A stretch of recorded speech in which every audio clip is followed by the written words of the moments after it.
views and opinions expressed in this program are those of the participants and do not necessarily reflect the views of BronxNet or the program underwriters. Coming up on this edition of Perspectives, this year has been a particularly rough year for everyone, particularly financially. Washington is still trying to agree on stimulus checks. Could they possibly go out before the end of the year? But the big question is, how are you doing financially? What grade would you give yourself if you had to do financial literacy? Well, my special guest is going to be talking about that and then a little bit more. Plus, President-elect Joe Biden is also working right now to put some economic mobility in place for African Americans. What does that look like? That and a whole lot more on this edition of Perspectives with yours truly, Daren Jaime.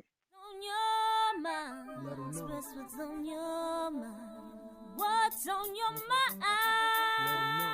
Anything relevant to life, you bring it to the table. Whether you make a move solo or a movement with a stable. No fables, just speak on your decisions. Cause in the long run, it's your voice, your views, your vision. Keeping it real with many messages for you to know. This ain't radio, but DJ runs the show.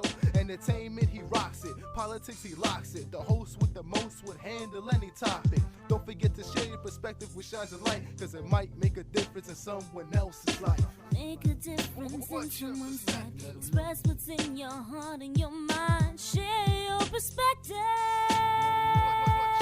What's your perspective? Let them know. Hello, everyone. Welcome to another edition of Perspectives. I am Daren Jaime. And of course, we invite you to stay connected to us here on the show. How do you do that? Well, of course, you can catch us every week here on BronxNet's Channel 67. If you have Optimum, that's Channel 2133, or anytime on the web at bronxnet.org. Also want you to stay connected to us on all of our social media platforms. All you got to do is go to BronxNet TV. And if you're looking for me personally, Daren C. Jaime, that's my professional page on Facebook. And then also DC Jaime 23 on Instagram and Twitter. Well, my guest today has experience in the not-for-profit sector, as well as the political and the private sectors. He's become the youngest African-American to be elected to office at the age of 19, where he served for 5 years on the school board. He also served as the head of government relations and outreach for the Jamel Robinson Child Welfare Reform Initiative. He's also currently the executive director of Sensibility, a not-for-profit that's dedicated to educating students to achieve their financial goals.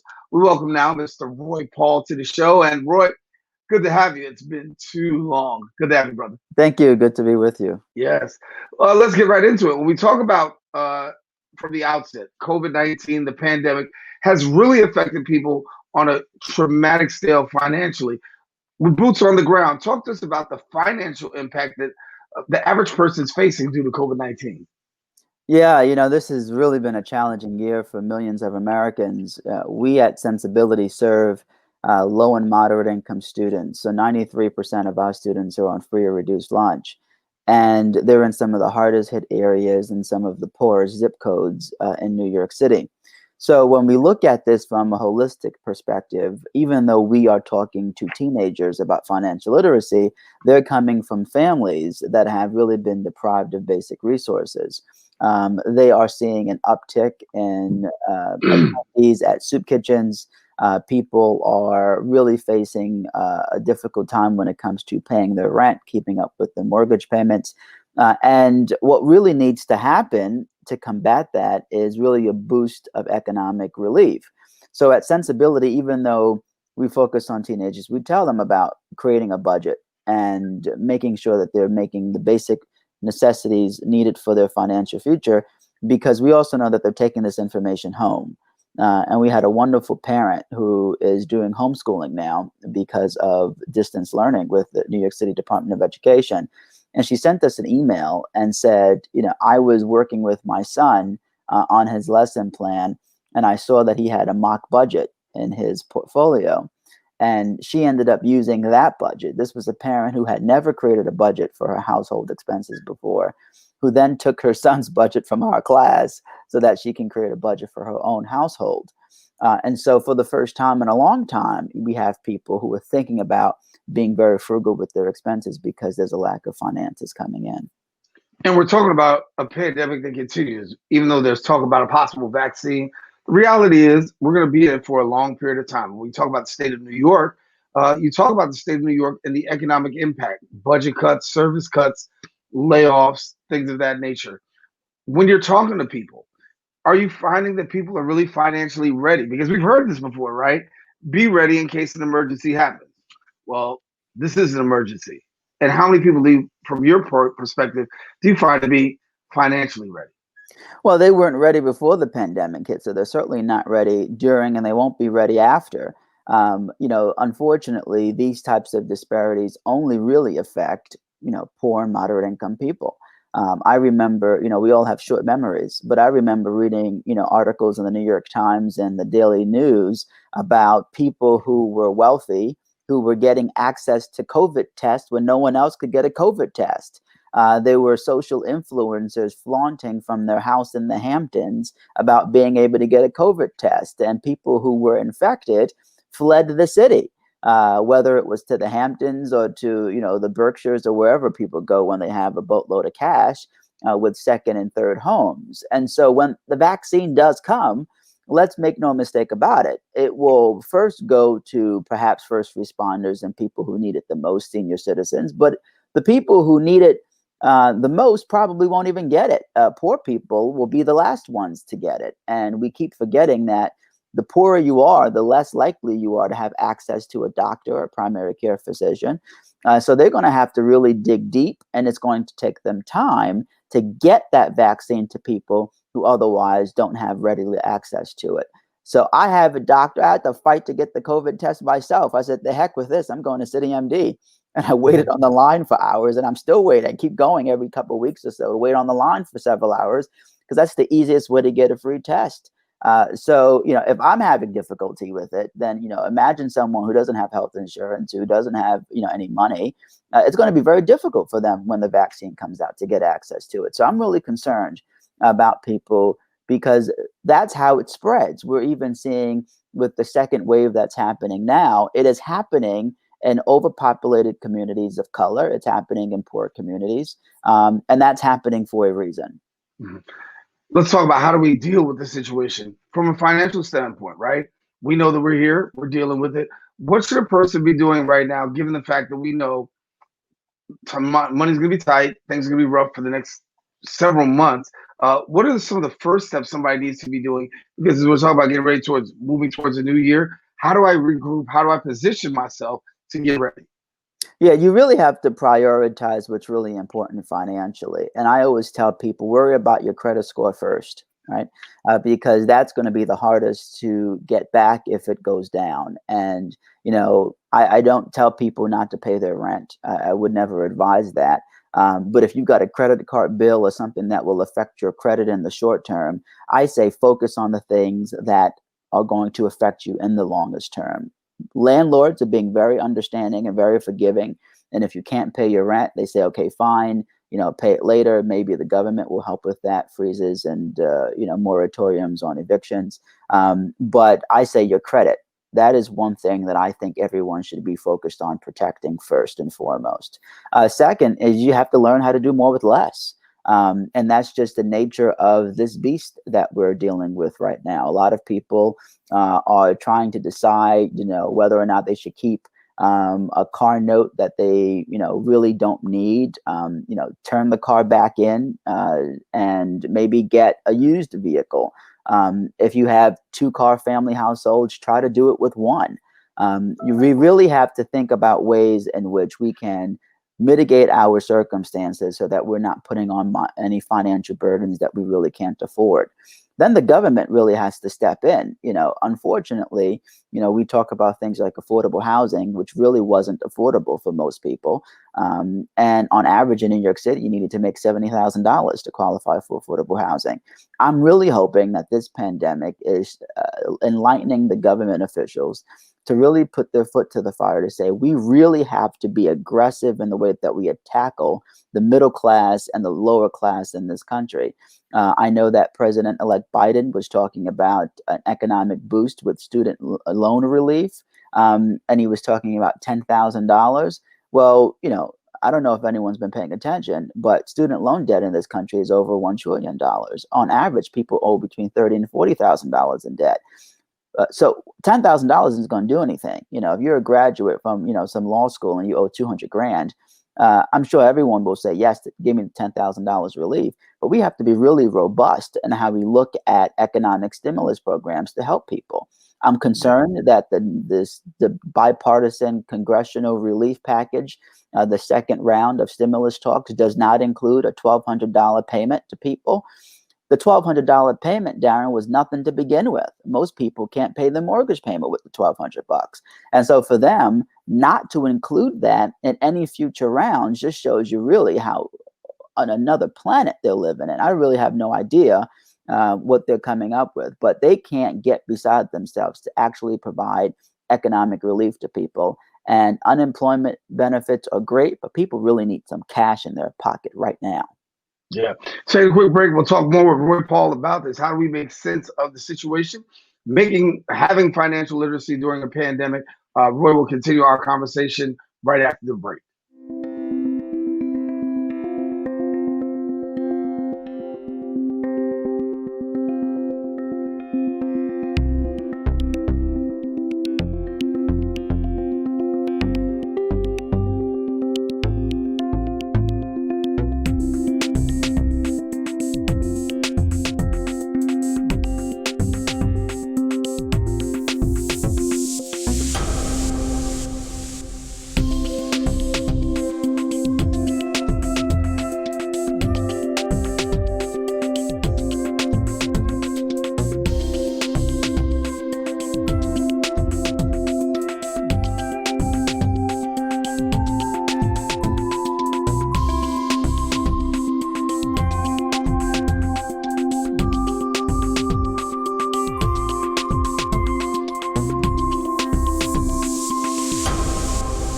Back here on the show, our guest, Roy Paul, who is sharing with us a little bit more about financial literacy during a time such as this. Very important for all of us as we're trying to navigate this pandemic. We've got the holidays that are fast approaching, and I'll bring Roy right in right now. Roy, as the holidays are here, right? We know the propensity is spend, spend, spend, but the reality should be save, save, save. Give your thoughts to people. And what would you encourage them during this holiday season? Of course, we told them during Thanksgiving, probably the best thing to do is stay home. Don't have these great exorbitant feasts. That should have been a cost-saving measure. But you can't tell somebody during Christmas time, oh my God, the gift giving and the buying and the spending. It's a problem. It's funny. I was home for Thanksgiving, and I have a 3-year-old niece, and I was talking to her. I said, for Christmas this year, what do you think about not getting any gifts? And then she said, where would the toys come from? It was like, wait, no gifts for Christmas? How does that work? Right. So I think it is difficult to tell people that you're not going to get anything, and you really can't advise people not to do anything because people will just do it anyway.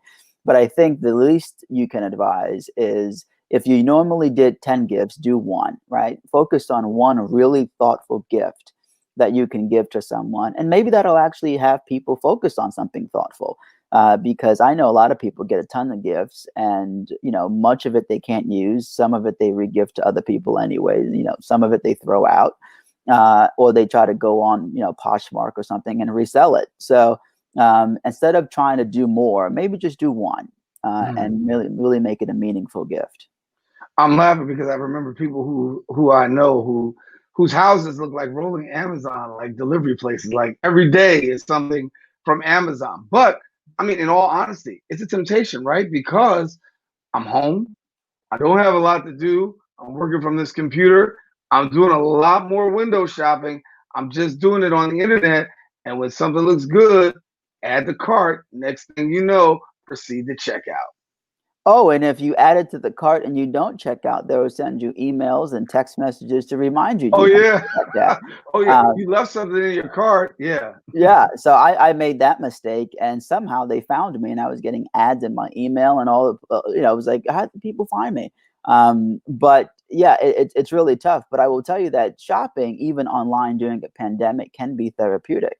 And, I discovered Amazon during the pandemic and signed up, and I was buying things that I actually needed that I couldn't go out and get. And then you come across stuff that you didn't really knew you needed, but you thought it might be a great idea.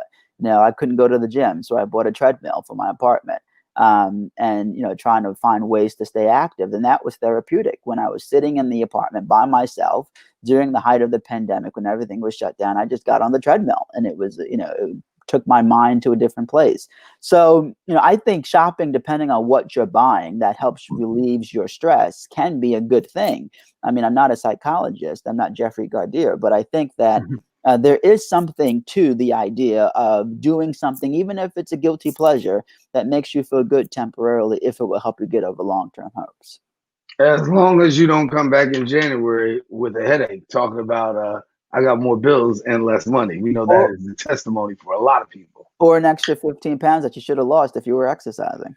Yeah, that's true. The COVID-19 is real. I'm doing pretty good though. And you look like you're doing pretty good yourself. So hey. Oh, you only see me from the waist down. TV can do it for you. TV can do it for you. Let me get here. A lot of people talk about the economic disparities due to COVID-19, how it particularly affects communities of color. I've had to sit in conversations, Zooms, trying to give people a better understanding about how this really has an economic hardship, and the disparities are really affecting communities of color. If somebody approached you and said, listen, how do they affect communities of color? How would you say it? Well, I think that one thing that was really disturbing was the over-policing in certain neighborhoods when it comes to the wearing of masks, right? I think that, I'm not, political on one way or the other when it comes to the policy differences, but I think that it's common sense, right? If you're going into poor communities that don't have access to basic resources and people don't have masks, give them masks, right? If you don't give them a mask, but you arrest them anyway, then what good does that do, right? So these are poor people who are sitting in prison for what, right? That might give them more access to COVID-19 than if they were out somewhere else in the public, right? So we have to think about how we penalize people who are poor, who really just don't have resources and access. So I think that's one thing. I think the other thing is many poor communities are food deserts. If you don't go to the supermarket and you don't have someone on the corner who sells those fruit pieces there, then you really don't have access to quality food. And during a pandemic, we were talking about the COVID-19. If you don't have access to good quality produce and other healthy options, then you're just as bad as you were before the pandemic. So we really have to be mindful of the fact that there is a lot of stress that goes along with being poor in this country, and we really should not try to penalize people for it. Yeah. We got a new president coming in January. President-elect Joe Biden is now working. He's filling out his cabinet. We see more and more African Americans, people who are brown, actually in that cabinet. And a lot of people are saying, the question's going to happen is there going to be some economic mobility? We know that people are being positioned, but is there going to be economic mobility when it comes to the African American community with the Biden presidency? Talk to me about, do you see that? And what is that plan for economic mobility? Yeah, I think student loan relief is one thing, and it affects African Americans. It also affects everyone. But I think that he will have no choice but to remember the support that he has received from the African American community, because people will remind him of it, even if it's only Kamala Harris. And I think that will go a long way. But also in communities of color, where there's been a lot of redlining and economic hardship, there is an opportunity through homeownership to really give people a piece of something. There is a lot of derelict properties. I have a friend in Detroit. He talks to me all the time about the homes that are boarded up.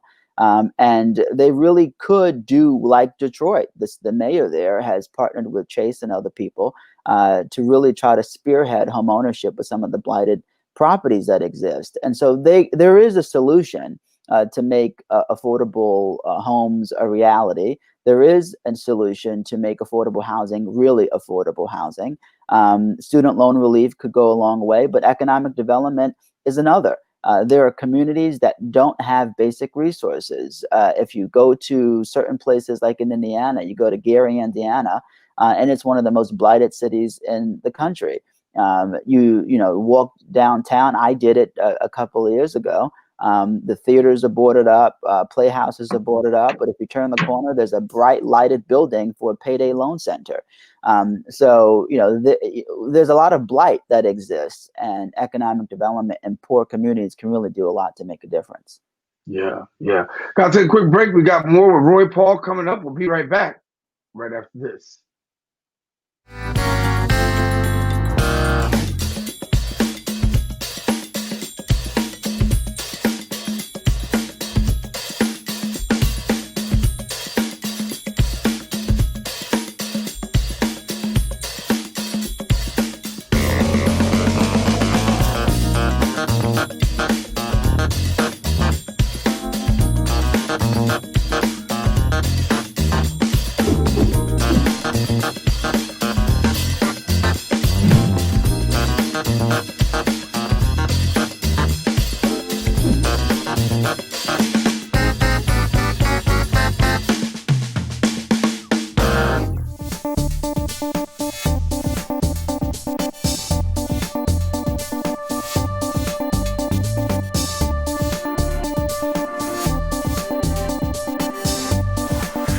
And we're back here on Perspectives. Daren Jaime here with you. We are talking with Roy Paul, and he's been sharing a little bit about economic mobility, particularly in the African American community, in the wake of a Joe Biden presidency. What exactly does that look like? An economic possible stimulus plan for African Americans? How does that look? What does it take on the part of America, and what does it take on the part of African Americans to really get to that next level?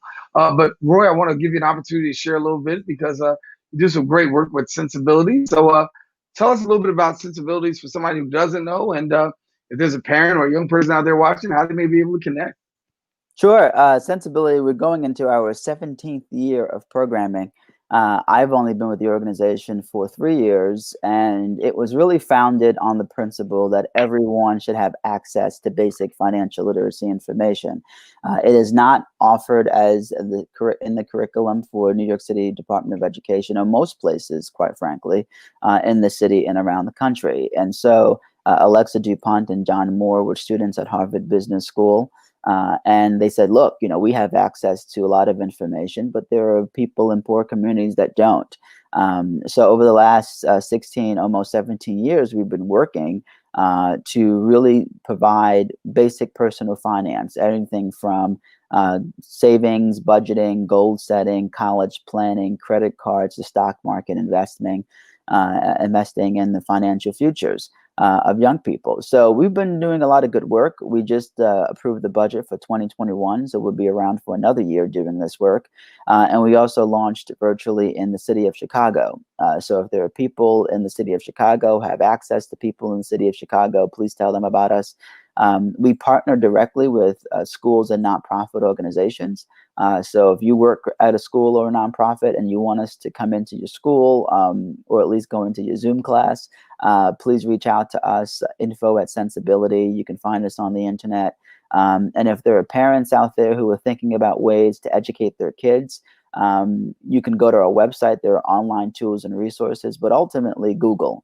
I always tell people Google is your friend. And if there's a question you have that you can't get answered, look to the people in your own lives who may have those answers. There are people who get their taxes done by H&R Block, or maybe you have a tax preparer that your family's used for a long time. These are very knowledgeable people, and they know a lot about finances more than just your taxes. And so if you say to them, hey, I'm thinking about investing, or I'm thinking about saving for my son's future, they are in a position where they will know not just what you can do, but also how you can save money on your taxes with credits and other things that you may be thinking about. So really utilize the people who are around you in your life who really can be beneficial. You spoke about something that really became a flashlight for me to say, listen, this is something that really isn't dealt with too much in schools. Bothersome on your part that, when you look at the educational system, it's supposed to be preparing us for the future. This is really about preparing us for the present, and it's not happening. Yeah, there's a lot of things that bother me about how we educate young people. And so I think that, in my case, it was enough to be bothered, and you turn your focus to actually doing something about it. And we can all do that in our own way, even if it's not as a vocation, maybe it's as a volunteer hobby. right? So we need the nonprofit sector. And, I know of some that have had to close their doors literally because they haven't had the funding support needed to keep their missions alive. And that's unfortunate. I think the city could do more. And the state could do more to help bring some economic relief. And, those stimulus packages really do affect a lot of people. It trickles down in terms of keeping people in their jobs that allow them to keep their paycheck coming every 2 weeks. So, I really fear for the future of our young people the most because they are really vulnerable creatures who have a future that's going to always be impacted by what's happening now with this recovery. You can be 18 now, and by the time they're 35, 40, they will still be reeling the effects of the pandemic. Yeah. Are you seeing any trends when it comes to young people and getting it early with financial literacy? Are their financial lives shaping up a whole lot better? They are. And I think that, it's good that we're sending young people to college. I think that's probably the greatest pathway out of poverty. And I always ask people, because I talk to teenagers at the end of school. They invite me to their, graduation ceremonies. And I say to them, raise your hand if you're going to college. And their hands are going up. It's really remarkable, especially because of the influx of resources for lower minority communities. We're doing a lot of work sending people to college. And then I say, keep your hand up if you're taking out student loans. And their hands stay up. I don't know if that's good or bad, but they're taking out loans going to college.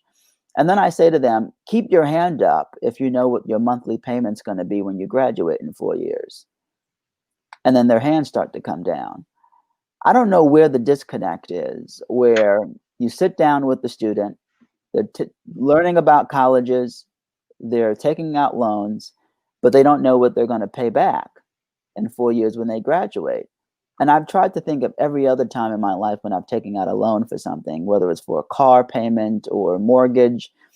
They never let you leave that table without you knowing what you're going to pay back in the terms of the agreement. So how is it that we have so many young people who are signing out the dotted line and then they're shocked in 4 months and 4 years and 6 months after the grace period is over, and they get that bill and they go, holy crap, I didn't know it was going to be this much. There's a disconnect happening. And that's where I think financial literacy plays a big role, because if you or someone in your life is about to go to college and they're taking out a loan, you should be saying to them, do not take out that loan unless you know what you're going to pay back in 4 years.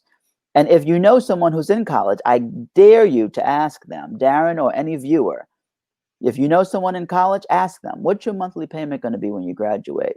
I guarantee you they can't answer you. Mm-hmm. Questions that need answers and questions that need some assistance. And so for people who want to get in touch, how do they go about doing that? You can find us on the World Wide Web, sensibility.org. You can email us at info@sensibility, or you can call us. Even though no one is physically in the office, we still get your calls. All righty. Roy Paul, thank you so much for joining us from Sensibilities, helping us to make sense of this situation right here. Best wishes to you. Happy holidays to you. Glad to have you. Thank you. Stay fit. All right, we're going to try to do the best we can. Avoiding the COVID-19, that is our assignment, brothers and sisters, as we can continue to keep ourselves healthy, both physically and then also financially. Roy Paul, our very special guest, thank you so much for being with us here on Perspectives. That about wraps it up for the show. Be safe, share your perspective with somebody else. You just don't know. It might make a difference in someone else's life. Daren Jaime saying, God bless.